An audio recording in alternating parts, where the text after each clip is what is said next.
ফজরের নামাজ জামাতে পড়ার পরে কেউ যদি বসে থাকে, নামাজ জামাতে পড়েছে, এরপর জায়গায় বসে আছে, নামাজ শেষ, নামাজের পরে দোয়া হয়েছে, আলহামদুলিল্লাহ দোয়া করেছে, নামাজে বসে আছে, নামাজের শেষে বসে আছে, তাসবিহ তাহলিল করছে, করতে করতে করতে করতে সূর্য উঠে গেল।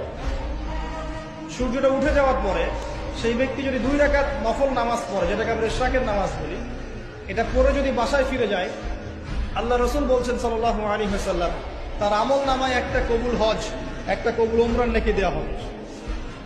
আরেকটা নামাজ আছে, যদি পসিবল হয় পড়তে পারেন, 8টা থেকে 10টার মধ্যে পড়ে ফেললে ভালো, এরপরে সূর্য উঠে যায়, সূর্য গরম হয়ে যায়।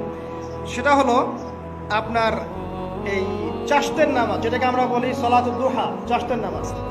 আমরা অনেকে রিজিকের সমস্যায় ভুগি না, দারিদ্রতা, রিজিকের সমস্যা, আমাদের অভাব, এই সমস্যা আছে না? চাশতের নামাজ যে ব্যক্তি নিয়মিত পড়বে তাকে 2টা ফজিলত দেওয়া হয়।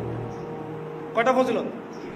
চাশতের নামাজ যে ব্যক্তি নিয়মিত পড়ে তার 2টা স্পেশাল ফজিলত। এক, তাকে দ্বীনের জ্ঞান দেওয়া হবে, ইলম মুখস্থ ক্ষমতা দেওয়া হবে, আপনি হিফজ ক্ষমতা বেড়ে যাবে, কোরআন সুন্নাহ মুখস্থ রাখতে পারবেন ভালো ইনশাআল্লাহ, আল্লাহর পক্ষ থেকে বুঝ দেওয়া হবে। আরেকটা হচ্ছে আপনার দারিদ্রতা আল্লাহ পাক দূর করে দেবে।